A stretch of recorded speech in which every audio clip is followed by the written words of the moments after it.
नमस्कार। मैं हूं विक्रांत यादव और आप देख रहे हैं आपका अपना चैनल दास स्वतंत्र। शनिवार का दिन है, आपके लिए छुट्टी का दिन होगा। बंगाल के चुनाव नतीजों का आप लोग इंतजार कर रहे होंगे जो सोमवार को आएगा। लेकिन इन सब के बीच, क्योंकि पूरी दुनिया के लिए अभी भी युद्ध सबसे बड़ी खबर है और युद्ध के कारण आपके निवेश पर, आपकी महंगाई का जो असर आपकी सेविंग्स पर होने वाला है, वो सबसे बड़ी खबर है। और उस मुद्दे पर क्या चल रहा है दुनिया भर में, क्या देश में चल रहा है, उस पर बात करने के लिए हमारे साथ मौजूद हैं डॉक्टर शरद कोहली जी। शरद सर, बहुत बहुत स्वागत है द स्वतंत्र पर। नमस्कार विक्रांत। आपको और द स्वतंत्र के सभी स्वतंत्र फॉलोअर्स, व्यूअर्स, सब्सक्राइबर्स को मेरा अभिनंदन। सर, सबसे पहले तो यही जानना चाहूंगा, क्या बड़ी खबर, क्योंकि आप तमाम चीजों पर नजर रखते हैं सर, जियो पॉलिटिकल भी और निवेश से संबंधित भी। तो इस समय आज शनिवार को हमारे दर्शकों के लिए क्या बड़ी खबर नजर आ रही है? आई थिंक सबसे बड़ी खबर जो विक्रांत जियो पॉलिटिकल लेवल पर वो टिपिकल डोनाल्ड ट्रंप से रिलेटेड जो अनिश्चितता बनी होती है, हाँ। बयान काउंटर बयान, कभी बंदूक लेके हाँ। तान के अपने अपने ट्रूथ सोशल पे डालना। पहली बार मैंने किसी राष्ट्र अध्यक्ष को अपने आप को डॉन दिखाते हुए दिखाया है। डॉन या एनएसजी कमांडो या सीक्रेट सर्विस एजेंट, क्या वो दिखाना चाहते हैं मालूम नहीं, पहली बार मैंने देखा। और नामकरण हुआ स्टेट ऑफ हॉर्मूज का, स्टेट ऑफ ट्रंप, फिर हाँ। एक बार उन्होंने नाम रख दिया। तो ये किस प्रकार के राष्ट्रपति हैं, किस प्रकार के राष्ट्र अध्यक्ष हैं, ये तो वही जानते हैं। ऐसे राष्ट्र अध्यक्ष न भूतो न भविष्यो, न भूतो न भविष्यति बोलते हैं संस्कृत में। तो खैर, उन्होंने अब जो परिस्थिति बनी हुई है स्टेट ऑफ हॉर्मूज में बहुत ही विकट है, क्योंकि उन्होंने जो टालने की बात थी यूरेनियम को, ये यूरेनियम मुझे दे दे ठाकुर, वो जो उनका डायलॉग निकल के आ रहा था ईरान के प्रति, वो ईरान ने मना कर दिया कि भाई हम तो नहीं देंगे। ये कह रहे हैं कि ये नहीं चलेगा। तो यहाँ पर आके गाड़ी अटक गई है। ऊपर से ईरान ये कह रहा है कि अगर ये नाकाबंदी बनी रही, अगर ये बैरिकेडिंग ब्लॉकेड बनी रही, तो हमें अमेरिका के ऊपर हमला करना पड़ जाएगा, हमें इन शिप्स के ऊपर हमला करना पड़ जाएगा। उधर से डोनाल्ड ट्रंप ने भी अभी थोड़ी देर पहले ये बोला है कि हमको लग रहा है कि मिडिल ईस्ट पर भी हमला कर सकते हैं, ना केवल हमारी शिप्स पर बल्कि मिडिल ईस्ट पे। तो परिस्थिति बहुत गंभीर है। इधर दूसरा एक जो कॉन्स्टिट्यूशनल संकट अमेरिका में खड़ा हुआ है कि 1 मई की वो डेडलाइन निकल गई है। तो कुछ एक्सपर्ट्स वहां पर कह रहे हैं कि भाई जो सीज फायर का टाइम था वो इन 60 दिनों में शामिल नहीं होता। मैं आपके फॉलोअर्स भी और सब्सक्राइबर्स जो सोच रहे होंगे कि हम क्या बात कर रहे हैं, जिन्होंने नहीं सुना हो उनके लिए बता दूं कि वॉर पावर एक्ट के अंतर्गत किसी भी राष्ट्रपति को 60 दिन तक किसी देश के ऊपर हमला करने का अधिकार मिलता है। उसके बाद वापस उसको कांग्रेस के पास यानी कि पार्लियामेंट के पास जाना पड़ता है अप्रूवल लेने के लिए, अगर इससे लंबा वो युद्ध चलाना चाहता है। वो 60 दिन पूरे हो गए और वो कह रहे हैं कि नहीं साहब, ये तो सीज फायर। तो अब मुझे लग रहा है अमेरिका में भी हंगामा होगा। और अभी पीटर हेगसेट की जो डेमोक्रेट्स के साथ बातचीत हुई उसमें काफी तूतू मैमे हो गई। इन्होंने अपने खर्च बताया युद्ध का $25 बिलियन। मेरे अनुमान से इससे डबल है, $50 बिलियन खर्च हो चुके हैं। ये खर्च गलत बताया गया है, क्योंकि इसमें खाली वो बताया गया है जो कि हथियारों पर खर्च किया गया है। पर उसके अलावा जो इसकी बाकी कॉस्ट आई है, अमेरिकी सेना आई गई, जो डायरेक्ट कैश कॉस्ट है वो बताई गई है। इसके अलावा जो बाकी कॉस्ट है उसका तो अभी हम अंदाजा लगाएं तो बहुत बड़ी है अमेरिका के ऊपर। खैर, जो बताया गया उसको हम मान लेते। 2 लाख करोड़ से ज्यादा अमेरिका इस युद्ध के ऊपर खर्च कर चुका है। उसको सोचना चाहिए कि, और जबकि ज्यादातर लोग ये कह रहे हैं कि आपको इस युद्ध से क्या मिल रहा है, क्या आपका फायदा हो रहा है, जो आप न्यूक्लियर वॉर, आप न्यूक्लियर उसको डिसआर्म करने गए थे और आप तो अभी भी उससे यूरेनियम की भीख मांग रहे हैं कि हमें दे दो, हमें दे दो, हमें दे दो। आप तो कह रहे थे मैंने पिछले साल ही उसके सारे न्यूक्लियर फैसिलिटीज है वो खत्म कर दिए। अब आप यूरेनियम के लिए लड़े, इसका मतलब जो आपने पिछले साल किया वो बेकार था, या जो आप इस साल कर रहे हैं वो बेकार है, या दोनों ही बेकार है। तो कहीं भी अमेरिका की मुझे विक्रांत जीत होती हुई नहीं दिख रही है। और ईरान में भी संकट बहुत गंभीर है। वहां पर इन्फ्लेशन 90% है, फूड इन्फ्लेशन। 1.5 मिलियन रियाल का $1 आ रहा है। उनका आर्थिक तौर पर गला घुटा हुआ है, क्योंकि वो अपना बिल्कुल भी रोजी रोटी जो ईरानियन सरकार की चलती है वो नहीं चल पा रही है। वहां से 2 मिलियन बैरल, 1.8 से 2 मिलियन बैरल वहां से रोज तेल जाता था, वो बंद पड़ा हुआ है। तो परिस्थिति जो है वो ऐसी बनी हुई है कि कभी भी विस्फोट हो सकता है। और पेंटागन ने जब ये परिस्थिति बनी हुई थी तो कल या परसों राष्ट्रपति ट्रंप को एक प्रपोजल दिया है, जहां उन्होंने कहा है फाइनल ब्लो, जिसको हम्म। फाइनल पंच कहते हैं। बॉक्सिंग होती है ना, तो उसमें एक आखिरी घूसा आप मारते हैं जिसमें बस वो चित हो जाता है दूसरा। तो फाइनल ब्लो के लिए उन्होंने एक पूरा प्लान बना के दिया है कि ये हम ऑन ग्राउंड ऑपरेशन करेंगे। पर मुझे बिल्कुल नहीं लगता है विक्रांत कि जिसको वो फाइनल ब्लो कह रहे हैं, उन्होंने अपनी हाइपरसोनिक मिसाइल्स भी अमेरिका ने, मुझे पता लगा है कि पहली बार बाहर निकाली है। तो इस सब को देखते हुए युद्ध, और ईरान चुप नहीं बैठने वाला। ईरान ने फिर से Dubai, Saudi Arabia, Bahrain, Qatar, Kuwait, इन सब पे वो काउंटर हमला करेगा और इनके बेसिस को और उड़ाएगा और इनकी शिप्स पे भी हमला करेगा। तो मुझे लग रहा है युद्ध एक बार फिर से भड़कने की कगार पे आ गया। इस बीच जो क्रूड ऑयल है, क्योंकि ये सब खबरों के बीच सबसे ज्यादा खलबली मचती है तो क्रूड ऑयल में मचती है, हम सब जानते हैं। ये तो अब कई दिनों से हम बात कर रहे हैं। क्रूड ऑयल जहां पर 126 चला गया था, आपको याद होगा, कल $126, मतलब ऐसा भारत में उसकी कॉस्ट आ गई थी $160-70 के आसपास, अगर हम क्रूड बास्केट का हिसाब लें। उसके बाद कूल डाउन हुआ है थोड़ा सा, $109 आया है। मुझे लग रहा है क्योंकि कॉन्ट्रैक्ट एक्सपायरी होती है अलग अलग कमोडिटी एक्सचेंजेस से। मेरे से सुबह कोई एक मशहूर इंग्लिश का टीवी चैनल था, उन्होंने मेरे से सवाल पूछा जी कि ये जो कीमतें ऊपर नीचे जा रही हैं, कोई ऐसी बात तो हुई नहीं है। मैंने कहा ये क्योंकि क्रूड ऑयल में भी सट्टेबाजी होती है। और आप बहुत कम लोग जानते होंगे कि क्रूड ऑयल को अगर आप कमोडिटी मार्केट से खरीदते हैं भारत में, एमसीएक्स से, मेरे एक मित्र थे, उनको मैंने, विक्रांत इंटरेस्टिंग बात बताता हूं, उन्होंने कॉन्ट्रैक्ट एक्सपायरी नहीं करी। तो शायद कम लोग जानते होंगे, आप एमसीएक्स में जब कोई कमोडिटी खरीदते हैं, जैसे आपने जिंक, लेड, गोल्ड, सिल्वर, कुछ भी खरीदा, तो आप उसकी, अगर आप कॉन्ट्रैक्ट एक्सपायर नहीं करते तो आप उसकी डिलीवरी इन्वोक कर सकते हैं। यानी कि आप कह सकते हैं मुझे तो डिलीवरी चाहिए। तो इन कमोडिटी एक्सचेंजेस को कुछ अपने पास स्टॉक रखना पड़ता है सामान का, कि बाई चांस कोई ऐसा आ गया जो कि कहता है मुझे कॉन्ट्रैक्ट एक्सपायर नहीं करना, तो उसको सामान देना पड़ेगा। तो मैं जो कहने जा रहा था बात, कि जो मेरे जानने वाले थे उन्होंने वाकई एक बार क्रूड ऑयल की डिलीवरी ली थी, और बाकी एक बैरल उठा के लाए थे वो वहां से। कुछ आई थिंक कलेक्शन का शौक होगा कि एक बैरल हम भी लेके देखे। खैर, एमसीएक्स पर ये जो सट्टेबाजी, ज्यादातर तो सट्टेबाजी होती है, डिलीवरी का तो कोई रेयर एग्जाम्पल होता है। तो सट्टेबाजी की वजह से ये कीमत ऊपर नीचे जा रही है। जैसे ही कोई खबर ऐसी आती है, वो चैनल ने मेरे से यही पूछा कि क्या, मैंने कहा वो खबरों के आधार पर है। जैसे ही खबर इधर को आती है, वो एकदम सट्टेबाज उसमें फॉरवर्ड पोजीशन क्रिएट कर देते हैं। जैसे ही खबर नेगेटिव आती है, वो लोग शॉर्ट कॉन्ट्रैक्ट खड़े कर देते हैं। और दूसरा एक कारण क्रूड ऑयल का ये भी है विक्रांत, जो जरूरी बात बहुत कम लोग जानते हैं, कि क्रूड की एक स्पॉट मार्केट भी है। स्पॉट मार्केट का अर्थ होता है जहां से आप तुरंत पैसे दे के खरीद सकते हैं। तो क्योंकि चाइना, जापान, कोरिया, वियतनाम, ये ऐसे देश है जहां पर, कुछ देश ऐसे हैं जिनके पास रिजर्व भी नहीं था और जिनके पास ऑल्टरनेट रिसोर्सेस भी नहीं है इसको मंगाने के। जैसे भारत ने अपने 40 से अधिक इस समय सोर्स पॉइंट्स क्रिएट कर दिए हैं। तो भारत में क्रूड की सप्लाई उतनी ज्यादा प्रभावित नहीं है। गैस पे ज्यादा असर पड़ा है, क्रूड पे इतना नहीं पड़ा है। क्रूड की कीमतों से हम ज्यादा त्रस्त हैं, तो इसलिए उन लोगों को स्पॉट मार्केट में जाके क्रूड को खरीदना पड़ता है। तो मुझे लग रहा है सबसे बड़ी चिंता, आर्थिक रूप से, मिलिट्री तौर पे चिंता उस रीजन में है, यानी कि पर्शियन गल्फ के आसपास, मिडिल ईस्ट में। परंतु आर्थिक रूप से चिंता पूरी दुनिया में है। और सबसे बुरी खबर आई कल, तो आप तो खूब ट्रैक करते हैं, ₹993 कमर्शियल सिलेंडर। मुझे तो कोई मिले, कहते मैं दाल मखनी लेता हूँ ₹250 की प्लेट एक अच्छे रेस्टोरेंट में, तो मुझे रेस्टोरेंट वाले ने कहा कि भैया ₹300 की प्लेट के लिए आप तैयार हो जाइए। और ज्यादा चिंता आई जो ये सड़क पे छोटे छोटे ठेले लगाते हैं, कुलचे छोले, मशहूर आपके बिरयानी, मशहूर आपके चावल कड़ी चावल, इनके बेचारों के छोटे छोटे अपना काम होते हैं, ठेली पर लगाते हैं। तो इनका तो बिजनेस अनवायबल हो गया है बिल्कुल। और एनआरएआई जो है, जिसको हम विक्रांत बोलते हैं, national restaurant association of India जो है, उसने तो आशंका जताई है कि हमारी जो टोटल सेल है, क्योंकि जब आप मेन्यू पे चेपियां लगी देखने के लिए तैयार हो जाइए मेन्यू पे, या वो गैस सरचार्ज लगाना शुरू कर देंगे उस पे अपने बिल पे, या फिर मेन्यू पे प्राइस बदलेंगे।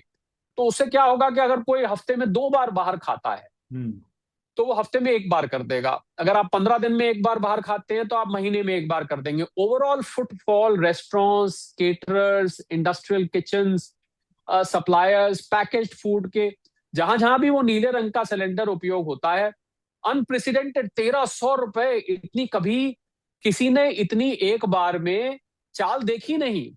सोचिए आप, ₹1300, ₹1331 उस कमर्शियल सिलेंडर में। अगर मैं पिछली बार जो बढ़ोतरी हुई थी, थोड़ी सी हुई थी, और ये जो बड़ी बढ़ोतरी हुई, उन दोनों को जोड़ दो तो ₹1331 इस समय सिलेंडर के दाम बढ़ चुके हैं। और एक तो मिल नहीं रहा है, पहली एक और समझ, तो जले पे नमक छिड़कना हो गया, एक तरफ तो ये मिल नहीं रहा है, और दूसरी तरफ दिक्कत ये आ रही है कि आपको low cost using indigenous technology, for instance disaster alerting service for its citizens. Alert citizens, save nation. No action is required by the public upon receipt. Vikrant, मेरी आवाज आ रही है? ये कोई बिल्कुल आपकी आवाज आ रही है सर। ये कोई इमरजेंसी मैसेज आया है मेरे फोन पे, जिस कारण मेरे भी फोन पर आया है। हाँ, क्या है ये? ये सर भारत ने स्वदेशी तकनीक का उपयोग करते हुए सेल ब्रॉडकास्ट सेवा की शुरुआत की है, जिससे नागरिकों को आपदा की तत्काल सूचना मिल सकेगी। सतर्क नागरिक सुरक्षित राष्ट्र। शायद ये भारत सरकार ने कोई एक्सट्रीमली सीवियर अलर्ट के लिए बिल्कुल अरे वाह, ये तो बिल्कुल दर्शकों नया के लिए नया खबर है, एक अभी नई एक ये न्यूज़ है। हाँ हाँ ये विदेशों में होती है विक्रांत। हाँ ये बहुत सारे देशों में है। भारत सरकार ने इसको लॉन्च किया है। मुझे पीछे पता लग रहा था कि इसकी तैयारी चल रही हाँ है। इत्तेफाक से जब हम और आप बात कर रहे हैं उसी हाँ टाइम आया बकायदा। पर इसमें जो आवाज थी वो हाँ थोड़ी सी मुझे किसी महिला चाइनीज महिला टाइप आवाज लग हाँ, रही किसी थी। महिला की आवाज से आ रहा था सर जी। किसी महिला और कोई ऐसा लग रहा था हाँ जैसे कोई तो बहुत अच्छी बात है। तो जब कोई आपदा होगी तो आपका सारे के सारे कॉल्स रोक के, हाँ सारे मैसेजेस रोक के, आपके सारे इंटरैक्शंस रोक के आपको ये ब्रॉडकास्ट सुनाई जाएगी। ये ब्रॉडकास्ट दुबई में मेरे मित्र हैं, वो मुझे बताते हैं जब अभी पीछे दुबई पे अटैक हो रहे थे तो ब्रॉडकास्ट सरकार वहां पर लगातार कर रही थी। बहुत सारे देशों में सुविधा है। हमें अच्छी बात है कि भारत में भी ये सुविधा आ गई। अब भारत सरकार की तरफ से आपको आपको किसी प्लेटफॉर्म पे जाके रूमर हाँ के बिलीव नहीं करना पड़ेगा। किसी अफवाह पर सीधा आपके फोन पर एक ब्रॉडकास्ट आएगी और वो ब्रॉडकास्ट आपको बता जाएगी। बहुत अच्छी नई बात है, आज हमारे इंटरेक्शन के दौरान आई। हाँ आप इसको अलग से भी चलाइएगा अपने बिल्कुल अपने इसे चैनल चलाएंगे। पर। इसमें लिखा भी हुआ है, this is a test message government of India. बिल्कुल इसे हाँ, चलाएंगे गवर्नमेंट ऑफ इंडिया, जी। क्योंकि ये सभी सभी को एक साथ आप सोचिए हाँ कि कितनी बड़ी सर्विस है कि जितने भी भारत में मेरे ख्याल कितने 150 200 करोड़ हाँ कनेक्शंस होंगे, उन पे सब पे एक साल ब्रॉडकास्ट करना बहुत ही बड़ी बात है। खैर वापस आते हैं। अभी कोई इमरजेंसी मैसेज नहीं है, लोग डर जी ना जाएं। ये जी मात्र टेस्ट किया गया है टेस्ट इसको। और और भगवान ना करे इसकी कभी जरूरत पड़े, परंतु अगर पड़ती है तो भारत सरकार के पास एक ब्रॉडकास्टिंग का प्लेटफॉर्म आ गया है जो आप तक वो सीधे पहुंच सकते हैं बिना किसी इंटरमीडियरी के। तो वापस आते हैं विक्रांत, क्रूड ऑयल। तो क्रूड ऑयल ने सारे में खलबली मचा रखी है।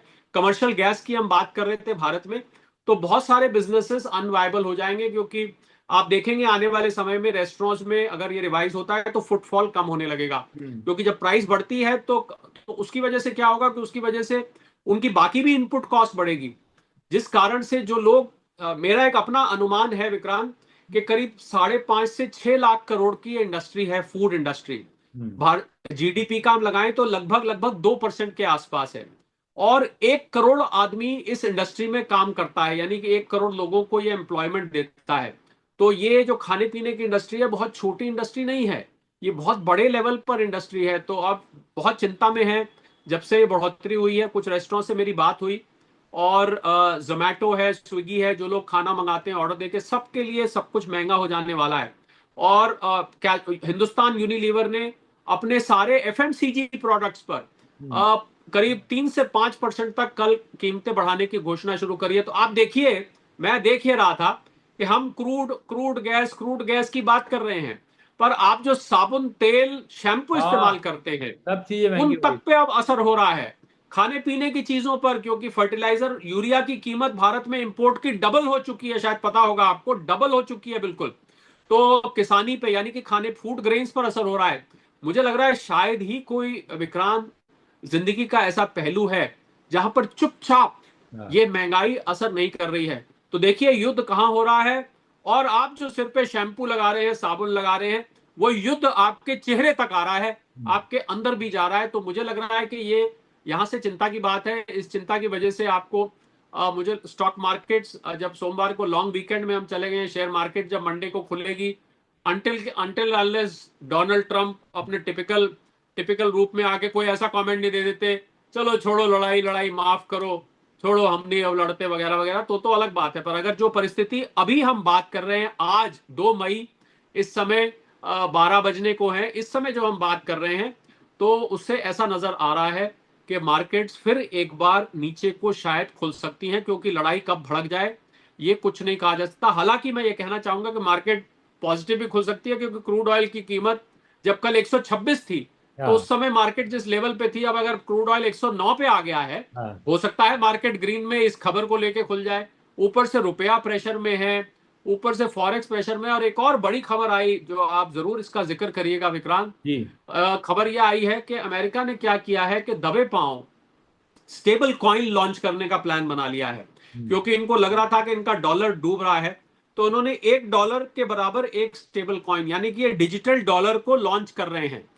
इस लॉन्च से फर्क क्या पड़ेगा कि जो बैंकिंग सेक्टर की कंपनीज हैं, या जो जो कंपनीज रेमिटेंस हैंडल करती हैं, यानी कि अगर मैं इसको सरल भाषा में कहूं, अगर आपको अमेरिका से भारत पैसा भेजना है तो मैं क्या करूंगा, अपने वॉलेट से निकाल के, जैसे क्रिप्टो करेंसी होती है वैसे मैं स्टेबल कॉइन भेज दूंगा। $1 का एक स्टेबल कॉइन। हालांकि रिजर्व बैंक ऑफ इंडिया को इसके लिए फॉरेक्स रिलेटेड रेगुलेशंस लाने पड़ेंगे, क्योंकि एक तरह से फॉरेन रेमिटेंस बन जाएगा। परंतु अगर ये लागू होता है तो जो कमाई बैंक करते थे करेंसी को कन्वर्ट करने में, करेंसी रेमिटेंस फीस लेते थे, बहुत बड़ी मनी ऑर्डर इकोनॉमी है हमारे यहाँ, जब आवागमन, उन सब पे प्रभाव पड़ने वाला है। तो ये एक और बड़ी फाइनेंशियल जगत से न्यूज निकल के आई है, स्टेबल कॉइन, जिसके बारे में बहुत दिन से चिंतन चल रहा था।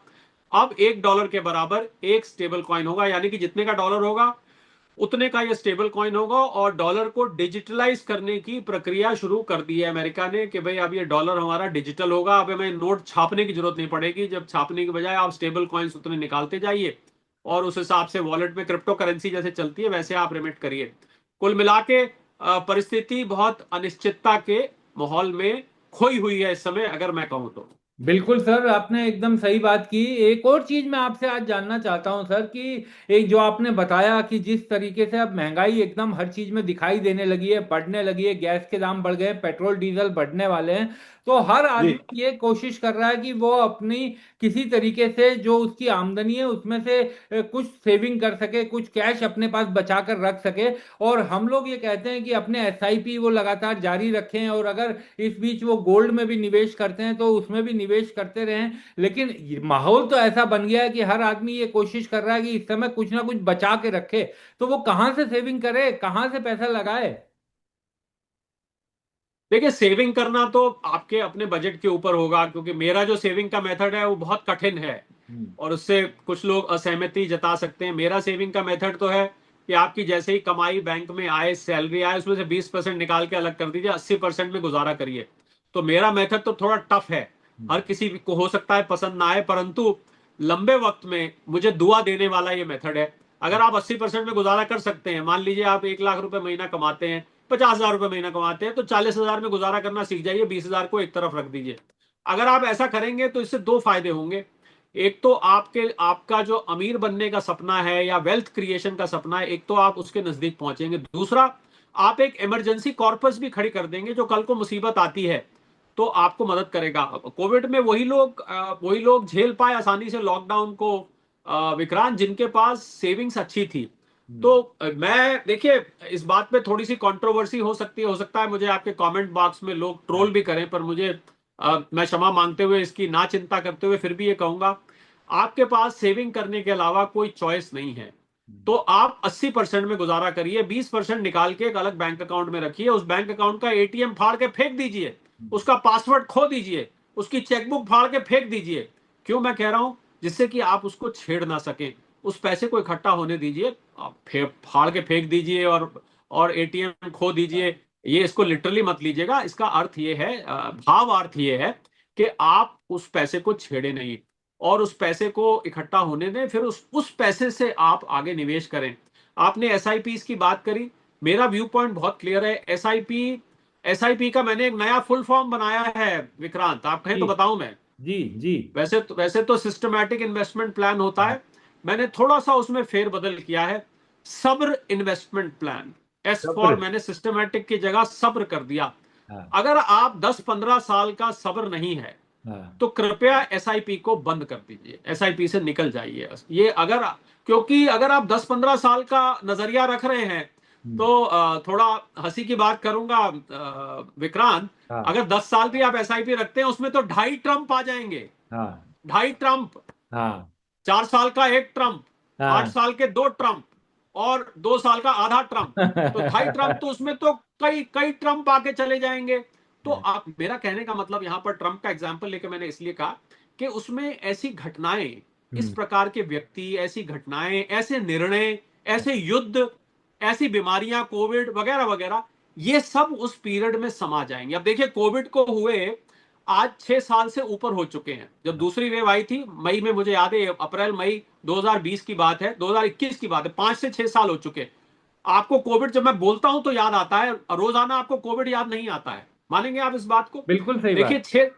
5-6 साल में हमने कोविड जैसी भयंकर आपदा को हाँ भुला दिया, हाँ तो इसको भी भुला देंगे। तो जब हम 10 साल का नजरिया रख के चलते हैं, तो इस मन में अच्छी आदत यह है कि ये भुलाता जाता है उसको, हाँ तो आगे फॉरवर्ड लुकिंग हम चलते हैं। तो इसलिए एसआईपी वाले सबसे बड़ी गलती करते हैं, उसको प्री मेच्योरली खत्म करके उसकी एनएवी नीचे देख के कि हम तो लुट गए, बर्बाद हो गए यार, इससे अच्छा तो बैंक में ही पड़ा रहता पैसा तो ही अच्छा था, इससे अच्छा तो एफडी कर देते, कम से कम 5-6% हाँ मिलता तो सही, इससे अच्छा तो ये कर देते, इससे अच्छा तो वो कर देते। नहीं साहब, ऐसे नहीं सोचना है आपको। एसआईपी सब्र इन्वेस्टमेंट प्लान, आज से आप उसका नाम रख लीजिए, हाँ। मात्र कहिए इसको सिस्टमैटिक इन्वेस्टमेंट प्लान। मैं नाम ही बदल देता हूं, नाम बदलेगा तो अपने आप जो है उसका कैरेक्टर सामने आ जाएगा। 10 से 15 साल का नजरिया एसआईपी में रखना चाहिए, बंद नहीं करनी चाहिए और विक्रांत। हम और आप बातचीत करें सर, और सोने पर कोई बातचीत ना हो तो ऐसा हो नहीं सकता। उसके बारे में भी कुछ लेटेस्ट बता जाइए। बिल्कुल, देखिए सोने, आपने अगर मेरे पीछे ध्यान दिया हो तो जहां मेरे वैसे तो कई जगह बैठ के मैं काम करता हूं, मेरे वर्क प्लेसेस हैं अलग अलग जगह पर। इस समय मैं जहाँ बैठा हूं वहां पर आप मेरे पीछे, मैंने गोल्डन कलर का मेरा हाँ नाम भी लिखा हुआ है, और मेरे इर्द गिर्द 4 गोल्डन कलर की लाइट भी मेरे ऑफिस के जो एडमिन विंग है उन्होंने लगवा दी है कि आप जो स्वर्ण पे बात करें तो आपके पीछे स्वर्णमय लाइट होनी चाहिए, स्वर्णमय प्लेट होनी चाहिए। बिल्कुल, सोना देखिए प्रेशर में है, और बहुत नीचे गया था, फिर ऊपर आया, फिर नीचे गया। कल मेरे से एक चैनल बात कर रहा था, हाँ उसने मेरे से कहा, नाम मैं नहीं लेता हूं पर बात जिक्र करने में अच्छा लगता है। जैसे ही ये 4550 तक जब आ गया था और उठ के एकदम 4650 पे आया, बड़ी मजेदार बात है। जी। तो उन्होंने मुझे एक शो के लिए बुक कर लिया कि सर सोने में 2-2,500-3,000 की तेजी आई है, फटाफट आप आ हाँ जाइए। मैंने हाँ कहा हुजूर सब्र करिए, और वही बात हुई। जब शो का टाइम हुआ तब हाँ तक वो वापस गिर के 4575 पे आ गया था। तो हाँ, उनकी जो एंकर थी, उन्होंने हेडलाइन ये पढ़नी शुरू करी कि सोने में सर ये जो 3,000 की तेजी है, 2,500 की तेजी है, ये क्यों आई है? मैंने हाँ, कहा मैडम जरा पीछे पलट के देखिए, वो वापस वहीं आ गया, आपने तो शो बुक कर लिया और सोना फिर वहीं आ गया। तो इतनी तेज उतार, खैर मैं सब मीडिया प्लेटफॉर्म्स का सम्मान करता हूं, हाँ, और खबर का कुछ पता नहीं होता, कब आ जाए, कब कब पीछे हट जाए। आप खबर जब तक उस पर राइटअप बनाते हैं तब हाँ, तक के लिए वो खबर जो है मोड़ मुड़ जाती है, कहीं और चली जाती है। तो ऐसा अक्सर होता है, ये इसको कोई अन्यथा ना ले। मैं किसी किसी भी प्लेटफॉर्म मेरे लिए बहुत सम्मानीय है और मैं उनका बहुत आदर करता हूं। तो कुल मिला के एक वॉलेटिलिटी मैं बताना चाह रहा था कि इतनी ज्यादा बनी हुई है कि सिर्फ और सिर्फ स्ट्रेट ऑफ हॉर्मूज और क्रूड ऑयल को ऐसा लगता है सोने ने गोद ले लिया है, हाँ, क्रूड ऑयल को गोद ले लिया है कि भैया, भैया तुम जो कहोगे वो मैं कहूंगा, तुम जैसे चलोगे वैसे मैं चलूंगा, चांदी पीछे पीछे चल रही है, आप जो जो तुमको हो पसंद वही वही बात हम बात। कहेंगे। ऐसा लग रहा है सोने ने ना ये गाना गा के और क्रूड ऑयल को वो कर लिया।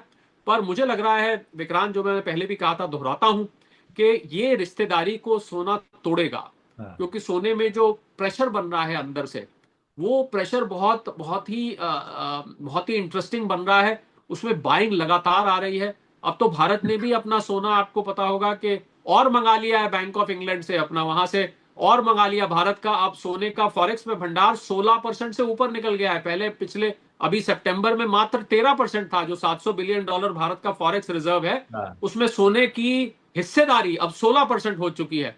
भारत ने बैंक ऑफ इंग्लैंड से सोना और ज्यादा मंगा लिया है। क्यों हम्म। मंगाया? क्योंकि ऐसी परिस्थिति हो जाती है कई बार के, एक दो बार किस्से हुए, भैया तू कौन, मैंने, तुम्हारा तो कोई सोना नहीं हमारे पास, हम क्या कर लोगे भैया, जाके कर लो। सोचिए आप लॉकर में जाएं और बैंक मैनेजर कह दे आप कौन, मैं तो आपको जानता भी नहीं, तो हाँ कौन सा लॉकर, कैसा लॉकर, कौन सा नंबर लॉकर, हाँ, वगैरह वगैरह। आप समझ रहे हैं मैं क्या कह रहा हूं? बिल्कुल। तो क्योंकि एक कमोडिटी आगे आगे बहुमूल्य होती जा रही है, इसलिए ये सोने को लोग और देश अपने पास अब रखना चाहते हैं। अब वो जो बैंक ऑफ इंग्लैंड और एक बैंक ऑफ इंटरनेशनल सेटलमेंट है, बाय द वे, हाँ भारत ने सोना 2 जगह रखा हुआ है, एक बैंक ऑफ इंग्लैंड में, एक बीआईएस है, ये बेसल स्विट्जरलैंड में है। इन 2 जगह भारत का सोना अब कम रह गया है, ज्यादा नहीं रह गया। भारत ने अब ज्यादातर सोना अपने अपने यहाँ पर मंगा लिया है। और एक और खबर आई चीन से, आप जिक्र, क्योंकि आपका ये फाइनेंशियल चैनल है, हाँ चीन से खबर आई कि चीन में जो प्रॉपर्टी की रेट्स हैं, हाँ ये प्रॉपर्टी वालों के लिए बहुत बड़ी खबर है कि भारत में प्रॉपर्टी में क्या होने वाला है। इनफैक्ट भारत में प्रॉपर्टी में ऑलरेडी नरमी देखने को शुरू हो गई है। हाँ। जो नए लॉन्चेस हैं उन लॉन्चेस में विक्रांत अब इनटेक नहीं हो रहा है, यानी कि वहां पर बुकिंग्स नहीं आ रही है। लॉन्च तो दबादब कर रहे हैं, बड़े बड़े ऐड बना के, ये स्विमिंग पूल दिखा, कहीं पेड़ पौधे दिखाओ, कहीं जॉगिंग ट्रैक्स दिखा, कहीं गोल्फ कोर्सेज दिखा, पर उसमें अब बाइंग नहीं आ रही है। चीन में बड़ी बात बोलने जा रहा हूं, अभी हाल की खबर है, चीन में 2005 के लेवल पे प्रॉपर्टी प्राइसेस पहुंच गई हैं।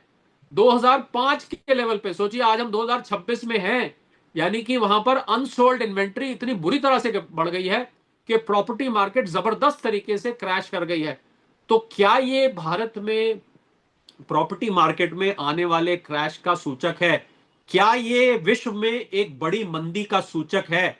चाइना कोई छोटी मार्केट नहीं है, ये ध्यान रखिएगा। चाइना अर्थव्यवस्था भले ही दूसरे नंबर की हो, पर प्रॉपर्टी और जनसंख्या के मामले में चाइना टॉप 2 नंबर पर है ऑलरेडी, भारत से दूसरे ही नंबर पर है। और रेजिडेंशियल हाउसिंग मार्केट में तो चाइना नंबर 1 पे है। तो ऐसा समझिए कि दुनिया की नंबर 1 रियल एस्टेट मार्केट इस समय क्रैश कर गई है। तो क्या ये लिक्विडिटी क्रंच के संकेत है? और हकीकत ये है, जो आपके काम की बात है विक्रांत, जो आप हेडलाइन चला सकते हैं, मुझे जो पता लगा है अंदर की बात, कि लोगों ने प्रॉपर्टी में जो पैसा निवेश करना था, चाइनीज लोगों ने उसको उन्होंने सोने चांदी में लगा दिया है। जो सोने चांदी वालों के लिए एक और अच्छी खबर, उन्होंने अपनी ईएमआई बंद कर दी हैं। जो दिया सो दिया, छोड़ो, मकान को हमें नहीं चाहिए, हमें तो सोने की दुकानों के बाहर वहां लाइनें लग रही हैं।